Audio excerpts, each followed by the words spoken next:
Welcome to BPTV. This is another one of our Handy Andy segments. We got a special program today.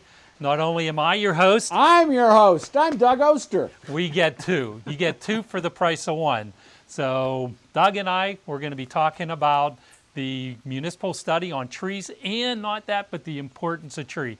And there's no one that knows more about trees. Look at the size head he has. There's a lot of stuff up in that head, a lot of knowledge. So Doug and I are going to have a nice conversation about trees. So thank you for tuning in to BPTV, and I love having a co-host. We're talking trees.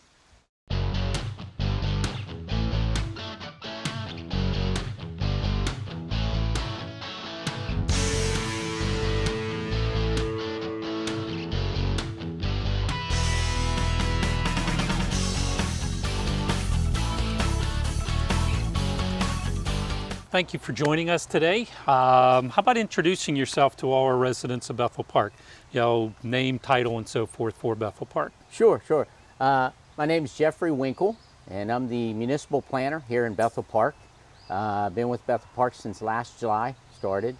Great opportunity.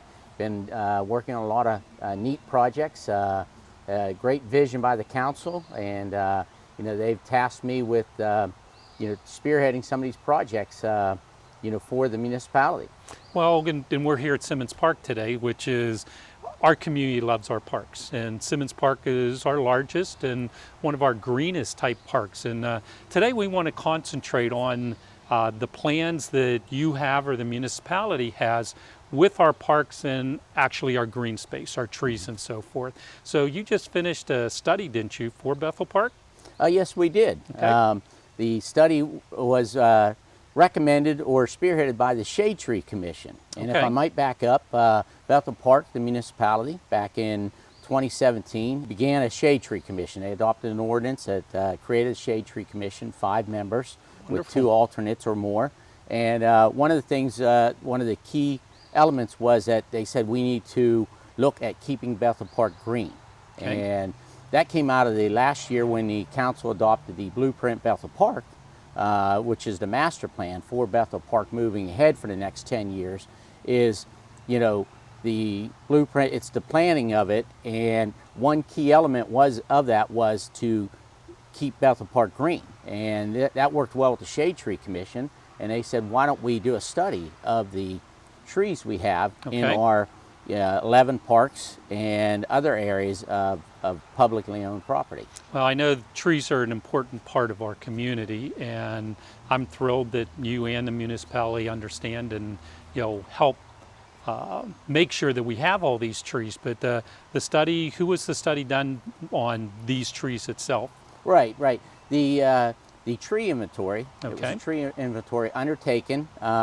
We contracted with DRG, Davie Resources Group. Okay. And they studied the 11 parks, and they went around and looked at the trees along the active areas. Okay. Anywhere you might have a walking trail, a sports field, the fringe area of the wood line. Okay. Any of the active areas. They didn't go up into the passive woods areas, but they wanted to get the trees that people see and Okay. maybe touch and feel every day. And so we got a complete study. They cataloged 1,200 trees. Wow. Along That's a lot the of 11 trees. Yeah, that is a lot of trees. 1,200 trees in the 16 areas that they looked at, anywhere Okay. from Simmons Park, where we're at now, to Molly Hill Park, to Brookside Park, and then they also went into the municipal property and the over the rec center, the community center Good. area, and they cataloged all the trees. Gave us a great report Okay. that now we can utilize that report. We can implement some of the ideas and some Okay. of the recommendations within that study. Moving ahead to take it back to the Shade Tree Commission. We want to utilize this study. We Okay. don't want to just set it on the shelf. We want to implement it and do good things with it. Whether it's recommended removal of a tree that maybe is creating a risk, or it's good pruning or training of very young trees. And it also told us what trees we should and should not plant in Interesting. Bethel Park. Well, what are some of the highlights of the report? Like what are some of the most common trees we have? The study noted that the most common trees in Bethel Park are the black locust and the Okay. black cherry. All right. And they're not the prettiest trees, though, but they're still trees. Some of them can be very nice, Yeah. but yeah, and you know, it's part of the concern is you don't want to have just one or Just two one type. trees because then you could risk some type of disease or Wiping pest, you out. you know, issue that you or matter you have to deal with. So you like a diversity. And Now, that- if I remember reading a little bit about the report, there are no more than, was it 20% of any one tree in the acreage, one type of tree, you Yeah. know, like the black cherry or something, to I'm- give you that yeah. diversity? Yeah. I'm not an arborist, but I read Mm-hmm. the study, and what it indicated was that you want to keep trees around every species, say a black locust or a black cherry, you want to keep it at 10% or less of your 10%. tree population. Okay. And the genus, you know, would be at 20% or less. Okay. And they said, you know, right now the black locust and black cherry are just a little bit above that or right at that number, so we wouldn't want to plant more of those. Okay. Even though they're a great tree in some instances, but there's so much other beneficial trees and diversity that we could look at when planting young trees in municipalities. Now, when they were looking at the report, is there a guideline for big trees, little trees, middle, you know, medium-sized type trees also, or working with different heights depending on the different areas and so forth of it? Oh yeah, it does say that, you know, you need to look at, you know, where the location of the tree, you know, the type of tree. Okay. You know, there are certain guidelines I guess you'd follow, and you know, I would say anybody looking to plant a tree maybe look into not planting something that's going to grow very large under some power lines, but look at some other species that Right. might be beneficial and give you the same benefits that any tree would provide.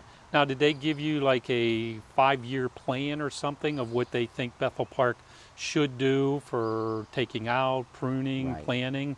Is there a timeline that they gave you for this study they did? They did. The study was very thorough and giving us a time frame of here's our immediate needs. Okay. You know, maybe it's, you know, it listed like 17 trees that they would recommend taking it now. They're either dead or dying. Okay. And they're in an area that, you know, could have some risk in the future. Right. And it's not, you know, like it's falling down right now. But, and then it also talked about, you know, young trees, pruning them. And it talked about first 2 years, there's a lot of involvement, a lot of getting your trees, your forest up to where you want them to be. And then the maintenance, you know, lessens over time because you've got a stable population. You know, like anything else, Right. it's maintenance at that point. No, it sounds like a really Yeah. thorough study, though. It was, yes. So, timeline in implementing these? Is this something the municipality is looking at doing by the end of the year, starting this, or is this next year, or now is the plan just turned over to the shade tree group, and then they decide what to do? Well, we're in that process right now. We're Deciding. studying, we're looking at the information, digesting it, piecing it apart to see what our next steps are with the Shade Tree Commission. We have training set up. We do have a computer program that was provided from DRG, Okay. Tree Keeper 8. Here we are on the Tree Keeper 8 program created by Davie Resource Group for Bethel Park as part of the tree inventory study that they prepared for us. As you can see, the map of Bethel Park, and the areas highlighted with large clumps of green are the areas, the parks and public spaces, which were inventoried for this study. Over to the left side of the screen, you can see it just gives some fun facts about the number of trees that were inventoried, 1,200. The total to date yearly eco benefits from those trees, 139,000, and some other facts along with some air quality benefits and such. It zooms in a little further on it to get down to where we can actually then, if we like, choose to, we can actually click on a particular dot or circle which was inventoried, and over on the right it'll give us some information about it. Miners Memorial Park, it's a red maple, and it's diameter at breast height, so it gives us some information about it. And they even have a click where you can view it and get a close-up view of it. Tree picture taken, an aerial photo of it also, and some more general information on it. You know, as you can see, we zoom down into, Peter Page Park. If I go back out quickly, you can see how I was able to locate it right here. It's noted on here, Peter Page Park, and as I scroll down and get closer, and say I want to pick an individual tree and see what was noted about it on this access drive. Click on it and highlight it, and it gives you some information here, some information that they identified. Again, a red maple, it's in Peter J. Page Park. No overhead utilities are in the way. It's got a diameter at breast height about 9 inches. That's, a fairly young tree, I guess. The condition, they note this is good, and they would just say our future maintenance of it would be routine pruning. And its risk rating, if there was one, is very low because it's in good shape, as they noted earlier. The condition of it's good. So and then hopefully, if you click on another one here, it can give you. Now this is an ash tree. Its condition is dead, so that's probably one located in a primary maintenance need, which our public works should use, or we could use for planning purposes, is to remove that tree. And if we remove it, then we would want to plant something in its place, or a different variety of species, because the ash trees have been hit with the borer lately. But so you can see that gives you the rating of it. The risk rating is low, so it's where it wouldn't impact anything at this time, being that it does need removed. You can see the eyeglass here. If you click on it, again, it gives you more of a view, what it looks like in the, from an aerial view here, and just the same information. If we were to, when we start using this program for our maintenance, we can then put comments in as we note this. If we take the tree down, we can comment on it and actually then remove it from the system, because it'll be removed. If we do pruning on it, we can note in the system that we did pruning on it, and it'll track that, and then we can, query the system what we've done on particular trees. Over to the left here, you do have a report builder. If we want to run a report on a particular set of trees, let me get to it here. It's matrix reports, and you can run a report on it where you could select the tree sites and you put in some attributes. Maybe we want to look for the DBH, and then we put in a second attribute, park name, and it gives you, it lists the parks and the diameter at breast height and the number of trees of each of those particular size. A better example of this might be, let's go with the primary maintenance need, okay, and you can see it lists the trees in each park, because we had the park name there, the trees in each park which need a routine prune, maybe a significant prune, some that are listed for removal sometime, and then there's some that they're smaller trees that need train. And it breaks it down and actually gives it to the total. So there's a lot of ways you could search and find what you're looking for with this program. It was very detailed in the inventory that they did with the research. So now what we'd like to do is take this information, because we can do these various reports and determine, it'll help us plan for future, the trees for Bethel Park, and which ones we want to maintain and prune, which ones need removal. It can help us with our 5-year plan on the maintenance of our parks and the trees that were inventoried, that, we know what we have and we can keep track of it, and then we can add to it to, make Bethel Park a greener place for all the residents to enjoy. And right now, the Shade Tree Commission, they have access to it. We're going to provide training on that. And then the next steps is we'll talk at our next meeting, or maybe even prior to that, okay, where do we want to go with this? Okay? Marvelous. And also that would involve, not only that, it will involve the municipality, Public Works. My understanding, we have a couple great employees on the Public Works that's very knowledgeable of trees, and how to maintain them and prune them. So we want to get them involved.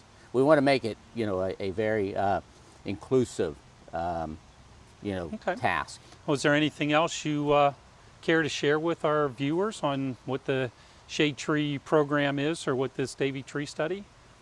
Just a very exciting. I'd say if anybody has a question or would like to get involved with the Shade Tree Commission, we do have alternate openings, Okay. and it'll be, it's nice to see these things start to piece together, from the creation of the Shade Tree Commission to the Blueprint Bethel Park, which said, hey, we need to keep Bethel Park green, to this study being done showing us the benefits Right. of why we're doing this, from anywhere from the environmental, the social, the economic benefits that trees provide us. And the study actually broke that down. It was very fascinating that it broke down, that the benefit of trees to Bethel Park is on an annual basis like $6,400, to Bethel Park. Right. In stormwater controls, management of stormwater, trees absorb the water, to the sequestration of carbon in the air and the mitigation of pollutants. And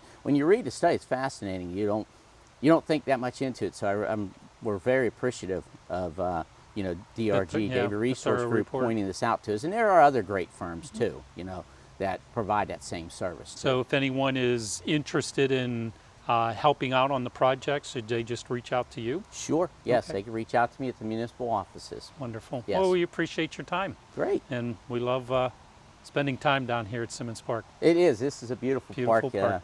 Mix of passive and active recreation, which everybody can enjoy.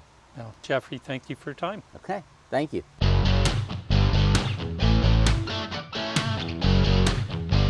All right, Doug, thank you for joining us. And those of you who may not know, His Majesty, Mr. Doug Oster, Mr. Organic Gardener.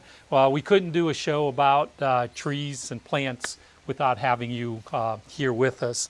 And thank you for coming out to Simmons Park. I'm so glad to be out here. I love it down here, Yes, you do. and I love the subject. Well, there you go. Because there's a lot to talk about when we talk about trees. Well, as soon as they mentioned they wanted to do a story about tree, I said, ding, okay, I got to call Doug, otherwise we're not doing the show. So let's start. You understand that Jeffrey had this study done for Bethel Park with Davy Tree, which is you have a great contact with Davy Tree. I've worked with Davy Tree for a long time Right. now. Funny thing is, though, where I lived before I moved to Pittsburgh, I was only one town over from their corporate headquarters. Wow. And before we had any relationship like this, Okay. I always used Davy Tree. We all use Davy Tree out there. And of course now, Davy Tree is everywhere. They They're were the then largest, too, right. but I didn't know it. But yeah, I host a podcast for them called Talking Trees. They Okay. also come on my Sunday morning radio show on Correct. KDKA, Right. The Arborist, and I've learned so much from them. Yep, I bet. They're about- the experts. Yeah. The first thing is that I never knew, a certified arborist will come out to your property for free and take a look. And I think that is the most wonderful thing. And trust me, they're not trying to sell you anything. Right. But they'll tell you, when they look up at a tree like, oof, or they'll say, if we just did this and this is what it would cost you. I live in an oak forest. Okay. So Davy Tree is at my property at least twice a year. Okay. Well, what are some of the things as a resident they should look at on a tree? I mean, before we get into the study and here at Simmons and the different type of tree, a homeowner, say they have a tree on their property. What are some of the important things that you should look at? Because I can't tell you how many times somebody will come in and say, well, the tree's doing this. I said, well, have you looked up? Well, no. Should I? That's just what I was going to say. Look up. Okay. At least 2 or 3 times a season and see Okay. what's going on up there. Especially early. Why? In, Why do you want them well, to we look just up? want to. That's where we start to see, oftentimes, a tree degrade. Okay, And from the so- inside center. Yeah, and we start looking up, and if we don't see things leafing out, and if it doesn't leaf out, that means it's dead. If it's Okay. dead, it's going to fall off at some point. Okay. We don't want it to eat your house or the neighbor's house. Okay. And so just keep Or the it, power lines or the municipal exactly. property, right? So just keep an eye on it, Okay. Take a look, walk around it, besides looking up, look down. If you start to see fungal issues at the bottom of a tree, there might be something going on there. That's when, I have questions every day about trees. Okay. And I try to help people out the best I can by the pictures and such. But again, I just stress, like, if I see something in that picture that I can't identify or I can't identify and it's bad, I'm saying call an ISA certified arborist. That's no matter what company you deal with. Okay. You must have an ISA certified arborist look at it, because they are experts and trained and continue to train.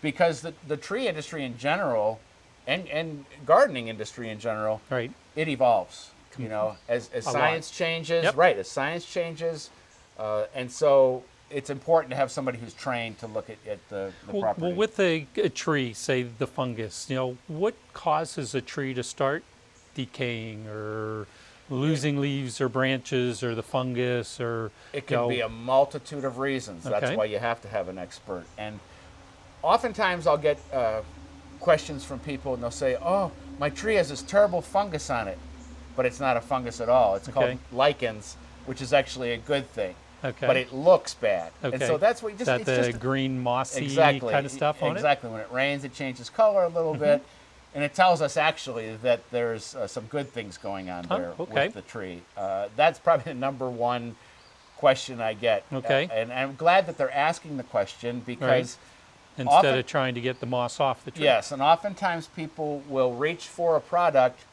that is not proper for the problem they're looking at. You know, Okay. it's very important, however we do it, to identify whatever the problem is and then take action. Okay. Oftentimes, I get calls on the radio show where people are using a pesticide for a fungal issue, a fungicide for a pest issue. So me. it's very important to know what the problem is and then treat it. Okay. With trees itself, there's a lot of things that I see homeowners doing a lot, especially in spring, besides cutting the grass and so forth. Can we talk a little bit about mulching? How important or is mulching? Should you, or can you go too far with it? Well, now you got me excited, Ah, there you go. Calm down. because I campaign against something called volcano mulch. Okay. And Mulch- that is what? That's just piling mulch up on the bottom of a tree is the worst thing you can do. Mulch should look, But people want to mulch every year. there's nothing wrong with mulching. Okay. It's just mulching the right way. Mulch Okay. should look like a donut, not a volcano. Okay. And it should go out to what we call the drip line, where those branches reach out, and it should never touch the bottom of a plant. No matter what you're mulching, trees, shrubs, tomatoes, whatever you're mulching, it shouldn't touch the bottom of the plant. And why is that? It just can cause all sorts of different problems. Like the fungicides? Oh, there's just a multitude of issues that can happen from that. And Okay. it's just a great idea to keep it away. But the mulch out around, if we talk specifically about a tree, that helps the soil stay evenly moist. Okay. And that's a very important thing for trees, Okay. and especially How shallow-rooted trees. how about height? How high you know, you should only the need mulch you only be? need a couple inches. Just a couple inches you on. don't want- you don't not want- you don't those wanna 2 o- feet don't piles wanna- of mulch that I don't see. want to overdo it. But again, the worst thing is that volcano mulch. You'll get feeder roots in there. You'll get rot on the bottom of the bark, and it breaks my heart when I see beautiful trees, and it's kind of like keeping up with the Joneses. Okay. This guy putting this much volcano mulch on. The next door neighbor I see starts to put more on, Okay. and the higher that goes up on the tree, the worse it is. But for the it's tree. okay to go up a little higher as long as it's not touching. Exactly. Just long have as that you nice donut around there. That's have the it best around thing it you itself. can do for a tree. Okay. Is there types of mulch that should be used or shouldn't be used? You know, I always say about mulching, it's what you love the way it looks. Okay. And so as long as you love the way it looks, there's a million different things you can use. Because I know the dyed mulch anymore, it's a food grade dye. Right, So it's not unhealthy for the plants. And then like in my case, in the vegetable garden, I can just use straw. Right. But that's not going to look right out in the ornamental garden. And I can just imagine if I came home and put straw around my front trees. I don't know if I'd have I a don't home to think go that- I don't to. think that would go over too well. No. But in my case, being the cheapskate, I buy the cheapest shredded okay. mulch I can for out in those Then you ornamental give your wife a beds. pair of sunglasses. Exactly. Okay, so she doesn't see Exactly. it. All right, I'll try that. We have a thing we do at our house. If you see something over here that looks awful, look over here at something that looks good. Okay, well let's talk types of trees. The study that Bethel Park had done by your friends at Davy. They were talking about a lot of different variety of trees, from willow trees to oak trees to cherry trees. If not municipality-wise, but homeowner-wise, is there certain trees that you think are better for homeowners to plant here in Bethel Park? Well, actually, we can combine both those things, the Okay. municipality and the homeowner. Diversity is the most important thing. Okay, So back in the day, you had a street lined with elm trees. right. We had Dutch elm disease, and it's just going to spread from tree to tree to tree to tree. You know, Just wiped them out. yeah. Way back, you had chestnut trees. Okay. Same sort of thing, and so diversity is really important. Okay. When we're And now we're dealing with what, the ash trees? emerald ash borer, you know, again, you had a street filled with ash trees. There's no more ash trees left. Right. The future, though, we'll see. We'll see how this borer reacts. Does it move through? Does it take ash move through, or does it stay? Because there's ash trees that are sprouting up now. Okay. And we're looking carefully to see what's going to happen with them. Okay. But as far as choosing a tree for your property, the most important thing is right tree, right place, and knowing how big it's going to get. There's nothing more important. Now, Okay.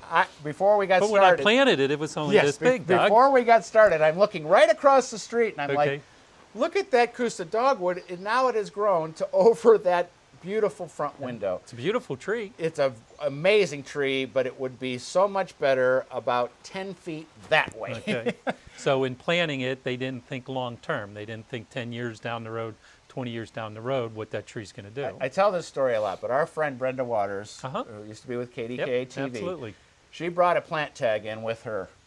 And she said, Doug, what do you think about this? And I planted it in a container for my back porch. And I looked at it. It was a magnolia that was going to grow 30 feet tall.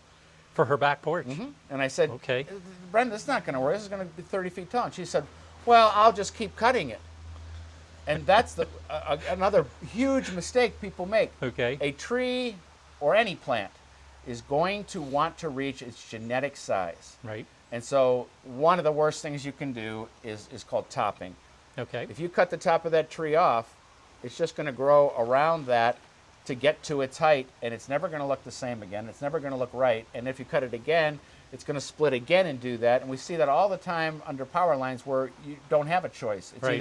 either you remove the tree or you keep you it out top of the wires. And so nowadays we think completely different about planting under wires, about really taking a close look at how big this tree will get at maturity. Yes, it is that small, but even if it says 20 feet, yes, it's going to slow down at 20, but things keep growing, And right. so just know that, as you know, before we started, I was just like saying, it breaks my heart to look over there Right. and see that these trees that people have spent good money for, Yeah. in 5 years, 10 years, whatever, are just going to have to be removed because they're too big to move. Right. And so know how big it's going to get, and then know what it needs. Does it need wet soil? Does it need dry soil? Does it need full sun? Is it better as an understory tree? Just a little bit of research Okay. So more than just that little tag on a tree would be helpful.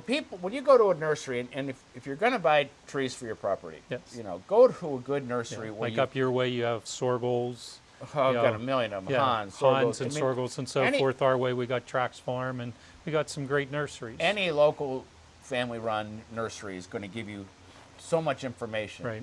And you just go in there and say, you know, I'm looking for a tree, and then what do you want out of the tree? Do you want the tree to provide shade, beauty, both? You know, I always try to encourage people to plant trees that have more than one season of interest. And Okay. so oftentimes for winter it's exfoliating bark. In the spring it actually flowers. Maybe the foliage is variegated, and you get more out of the Yeah. tree, and you get more enjoyment More out than of, just 2-3 weeks in spring Right, when it's exactly. pretty, and then that's it. you know. And then also they're looking for natives. There's lots of native trees, again, that add to our diversity of the landscape that are beautiful, but when you think native, they're for this area. Right. It's good for wildlife, but it's also a tough tree that is going to do its thing. Survive the drought, Yeah, survive the harsh winters, and everything in between. And oftentimes when we say native, people think, is it pretty? Yeah, they're really pretty. I mean, there's a yellow wood that sometimes they call it the hop tree because the flowers look like hops. Okay. Serviceberry. There's just a lots of different choices there. So Well, size. you said that you have a lot of oak trees on your property. Right. Do you have other varieties like native trees? Oh, definitely. That you every love? time. Well, every time an oak goes down, Okay. once a year, Okay. twice a year, I'm trying to put in something that Different? is going to give me diversity in that forest, and Okay. oftentimes native. Sourwood is a great one. Sourwood has Okay. it's slow grower with beautiful little white flowers that look like a plant called Japanese pieris, but just little bell-shaped white flowers. American hornbeam, sometimes called musclewood. It's just looking for different diverse trees in the landscape, but the oak tree is an amazing tree for wildlife. There's all sorts of research about caterpillars and butterflies that use that oak tree, and then you go into the birds and you go into mammals. You know, you just need room for them. Right. You know, and there are different types of oak trees. And then we also got to think about fall color. You know, there's one tree called a black gum, Okay. and it has the most spectacular fall color. There's sweet gums that have the little seed head on it that people can't stand. You know, Okay. when I talk to people about sweet Is gums, that the they're little like, caterpillars or no, it's whirly like a birds? big. No, it's like a big. It's like this big and Okay. round, and there's a million of them. And I talk to homeowners who are like, I've been sweeping those off my driveway. Yeah, okay. Well, it goes out here. Then I talked to an arborist from Davy Tree who grows one. He goes, I just run my mulching mower over them. Right. So it's out in the grass. grass area. But a black gum has this beautiful fall color. There's underused trees for the landscape. There's one called Stewartia, and it's one of my absolute favorites because it has this beautiful form, great fall color, exfoliating bark, and then in about June to into July, beautiful white flowers look like peonies. You know, a lot of people don't know about that tree. You know, it has to be sited in the right place. Right. But it's just it's a beautiful tree, and when that thing's blooming, it's the star of the midsummer garden. Well, obviously you have a passion for trees. Your O'Rourke shows trees, trees, trees. Why do you like trees? Why is a tree important? I'm looking at a lot of trees here. Yeah, they're green, but why? Why do we need trees? We'll just think about it. First off, for the value of the home. Okay. First for cooling, for beauty. Okay. For So wild- cooling, you meeting the Oh, yeah, shade you that got it all this provides for shade, the you know. house, It- lower energy bills. My house, 1939 house, Okay. breathes really good. Okay. And so those oak trees around the outside keep it nice and cool. Okay. So a lot less air conditioning. in it. Definitely. All right. There's also the Good, beauty good aspect. reason. Beauty, aesthetic. There's also the wildlife aspect. Okay. So going back, beauty and aesthetic, though, the value of the house. Definitely. You have beautiful trees. The value of your house, the value of your property, and everything is going to be. Oh, for you know, sure. Okay. And then, Okay. Wildlife, you were saying. I No, mean, what's- it's just amazing, especially when we're talking about insects. You know, Okay. 99%. My wife hates insects. Well, I'm just going to. Most people hate insects. Well, I but just, like insects. just let me I had tell some you for that- breakfast. cicadas, Crunchy. Just like shrimp. chocolate covered. 99% of the insects that are in our landscape are either Okay. benign or good. Right. And so we shouldn't just be using a broad spectrum pesticide to deal with Nope. it. Nope. If you have a bad bug, diagnose that bad bug. Right. And every problem that we have in the my, landscape. My wife will put up with all bugs except spiders. So I got to take Now, care of you need- spiders when she so, sees okay, so them. you need to grow an but- Osage orange. Okay. You know what Osage oranges are? They have No. a big, giant softball-like seed Okay. that people say when you cut it in half and put it in the basement or wherever, it dissuades spiders. So All right. we Done. when I'll I was plant one in growing our up, backyard. we had a nickname for it that I don't know if I can use, but we called them monkey balls. Yep. And getting I hit, grew up with one in our yes, backyard. getting hit with a monkey ball hurts. It hurts. Yes. Yes. Okay, so it took it, but sorry, getting back to the insects on it. I apologize for digressing there. It's what I do. But the insects are important to trees and to the They're environment as a important whole. to our whole environment, Ecosystem. definitely. You'll be surprised with, I've been an organic gardener for forever. Yeah. And nature sets up an amazing balance. Right. And when we start to fool with that balance, that's when You you got can problems. really run into problems. Because again, when you're applying a broad spectrum pesticide, you're not just, yes, you're accomplishing what you want to accomplish. Right. You're killing that bad bug, but what you don't realize, Everything else is going with exactly, good bugs, your soil life, Mm-hmm. and disrupting that balance, it's hard to get it back. Right. It will come back, but like I said, specifically targeting something that is causing you problems. In my case, that means stopping a ornamental from looking good or stopping an edible from producing. Okay. That's the only time. Otherwise, I don't worry about insects. And to tell you the truth, besides using a organic fungicide every once in a while, I don't have to spray anything in my garden or my landscape because it. takes care of itself. Yeah, It's yeah. all, it's all a balanced job. It does. It creates a great Okay, balance. so we got shade, we got air conditioning, we got the Beauty. impact, the beauty, the Wildlife. wildlife. What else is there? Give us more reasons that we should love trees.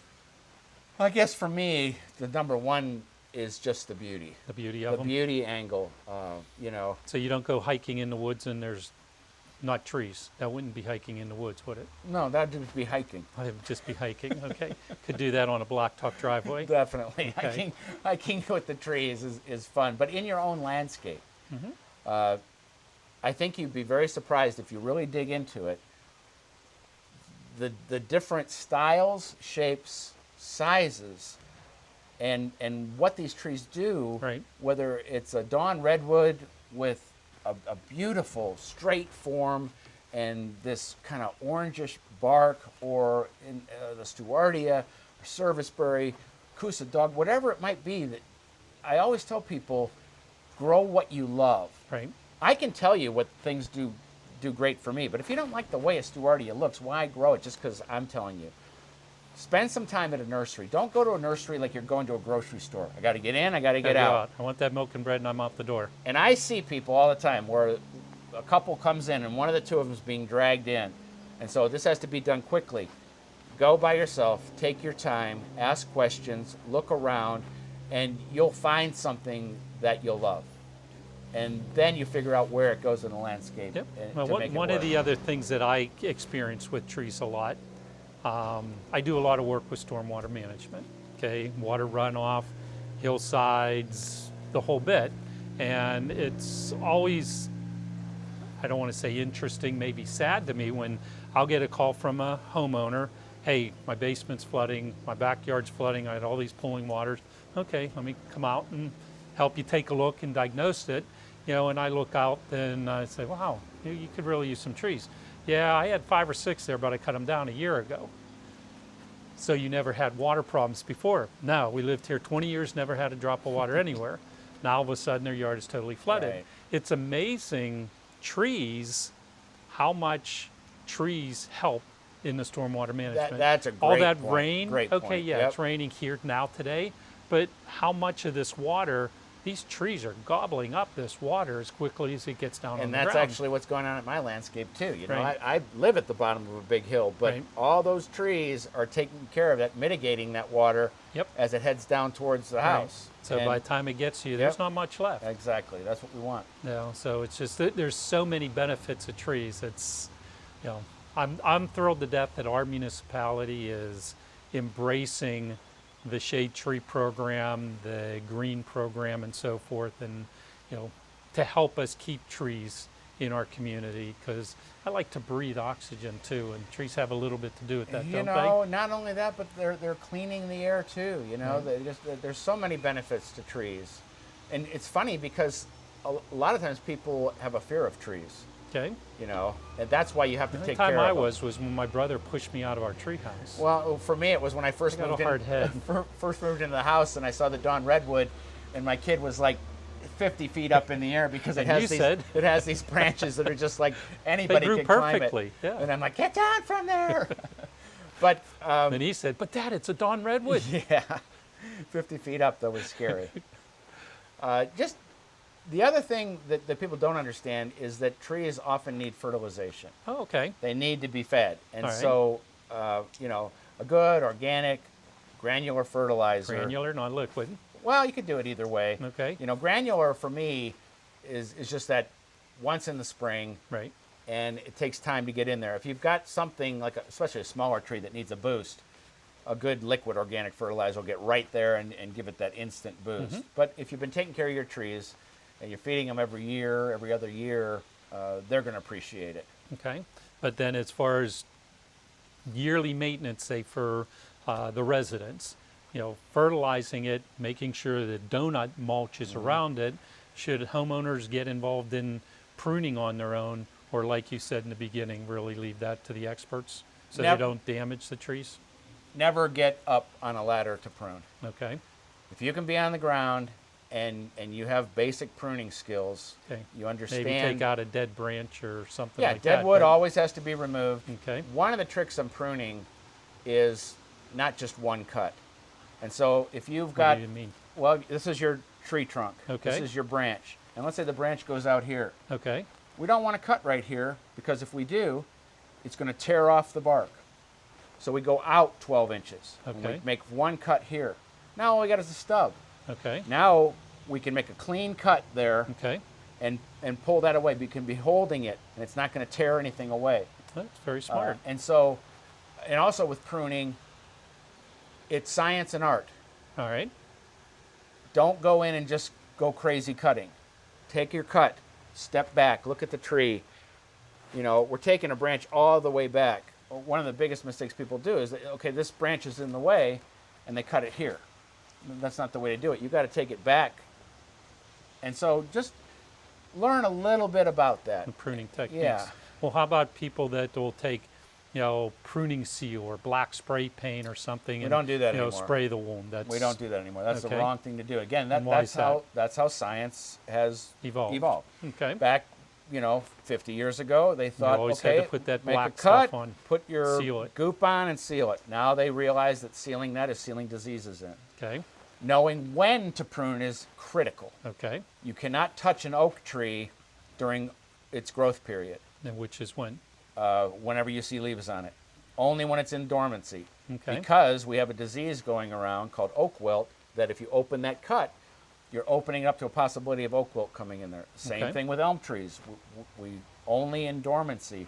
And so it's just something you need to think about. All this information, the thing is, the information's available. It's easy to find. Yeah, anywhere just it's say not- a pruning oak tree. And to tell you the truth, I didn't even think about it. I had a guy come from Davy Tree. I had a tree that at the bottom, it had a big giant mushroom.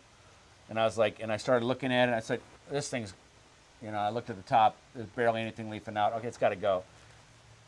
After they got that done, I thought, I started looking up, and I'm like, oh, there's some other oaks here that are kind of over the house. And so he came back. He said, well, we can't do it now. You should have done this when I came the first. I'm like, yeah, now I get it. Yeah, that makes sense. And so they're coming back as soon as it goes into dormancy. They're going to come To back cut it. and kind of clear that canopy out a little Okay. bit. For a spring bloomer, you wouldn't want to prune a dogwood in dormancy because it has buds on it already. You're cutting off the flowers. So just knowing when to prune it is really important. When it comes to deadwood, just about any time except for oaks and elms. Okay. Was there anything else you care to share with us about your love and passion? Tree of planting. trees? Tree planting. Okay. The number one mistake in tree planting is too deep. And it's Okay. not really the homeowner's fault. Oftentimes when you buy a tree in Has a the wall on it and- that or in a 1-gallon container, whatever it is, it's already in there too deep. Always brush that off until you see something called the root flare. All right. You should, that area where the trunk meets the roots has to be above grade. Oh, If that's below grade, and I planted one in a park recently for an event, we had to go 6 inches down to find the find root it? flare. And so that's critical. well, why is it so critical? First, you'll kill the tree if it's too deep. Okay. It'll just struggle. Okay. It might live, but it's going to struggle, and we see it all the time. You know, I see all the time when I go for a garden consult, I look, what's wrong with my tree? And I just started looking at it, and there's no root flare. I said, when was this planted? Oh, 3 years ago. Who did it? Oh, I did it. People think also that deeper is better, Right. but certainly in Going to trees, get more water deeper. isn't yeah, it? certainly in trees that's not the case. Keep Okay. that root flare above grade, and your tree will be very happy. Okay. Also, when you're looking for a place to plant a tree, you need to look at the soil quality. Because with trees, when we plant them, we want that natural backfill to come back into the hole. Okay. If we're planting something like a tomato or flowers, we're putting compost in there. Right. We're giving the plant everything it needs. Again, science has evolved. And so if we dig a big planting hole 3 times as big as the root ball, Right. and we fill that with compost, we've just made a giant container. The roots will stop at that Right there. compost. They don't. Why should I go out into Yeah, this everything's clay? right here. And so oftentimes we'll have an area where we think it's good for the tree. We start digging in there, and it's just pure clay. If you could find a spot that just had average garden soil, excavate that again 2 or 3 times as big, get the height right. I always, when I have that tree out and ready, I just take a shovel and see how deep I want to go and put it into the hole. So I have a good idea there. Then we get that root flare, put it in there, make sure that root flare is above grade, and now we just backfill with the natural stuff. And now the roots will do their thing over They'll the next find- 10 years or so, Okay. and be much healthier. Yeah. Is there watering techniques with a brand new plant or anything you have to worry Definitely. about? When you have a new tree and you're planting spring, it needs water all the way through the season, all the way until the ground freezes. That's critical to Okay. making that tree survive. If we have a nice rainy summer, not as critical. But if you have July and August without much rain, Right. you're going to have to soak it too. You know, whenever So you're it's watering, not just a quick bucket you No. dump on? you know, when I'm watering trees, like a young tree, I'm doing garden work and I'm leaving the hose hose. run for 15 minutes. Okay. You got to soak that down. Get the Deep. as that water goes down, the roots go down with it. And when things do get tough, those roots that are down deep can bring up what's needed. Fall planting, in my opinion, is always best for trees, and that is because the temperatures are conducive to root growth, not top growth. Right. When we plant in the spring, and I do that too all the time, but I know I'm going to have to water and fertilize, that tree has to put on root growth, top growth, and oftentimes flower. That's a lot to ask from a plant A brand new early in the tree. season. So water, water, water. You can't really overwater outdoors. And then another real quick trick, when you have that planting hole, fill it up with water and see how long it takes to drain. Okay. That'll give you some ideas. And if it much? drains really quick, that's usually a good thing. Okay. If it's water sitting there for an hour, let's move to another hole. Yeah. Too much clay. Yeah. Too much clay. What else, Doug? What have we missed? Plant them. Plant some trees. Plant the You know, tree, embrace the trees. This part of the season, we're moving out of tree planting season in general. Okay. You know, if you're going to plant a tree into the summer, you're going to need that water. But then this is also a time for planning for trees for that fall planting Right. season. So and now it's the time to go look and shop and decide what you like and so forth. should So really you can take do it your- in fall. take your time when you're looking at your site where this tree should go, Right. and think about it, and trying to pre-visualize what it's going to be at 20 feet, Right. 25 feet. And then one other little trick, being a cheapskate, I have my space. I'm going to the nursery like every few weeks, and I'm seeing what's left and what's going to be there. And as soon as normal people stop planting, you can plant trees all the way until the ground freezes solid. Right. I swoop in and get them cheap. They're on sale for fall. Oh yeah. Yes, there are. Doug, think I that's can't it. thank you enough. Thank You're you. amazing. Your knowledge. You're the first person I met that has a bigger head than I do, but there's a lot of stuff that's up there. Well, that's part of being So- from the Isle of Man, which is between Ireland and England. You have a giant head. There you go. So, but from all the residents of our community, our municipal staff, and so forth, we thank you for taking the time to visit with us and educate us. And hope we'll see more of you around here. Thanks for having me on. Doug, thanks. Good to see you. Thank you for watching BPTV. What a great show we had here. I can't thank our municipal planner enough, Jeff Winkle, and of course, Mr. Doug Oster, who loves trees as much as everyone else. So we appreciate you watching the show, and I will see you around town soon.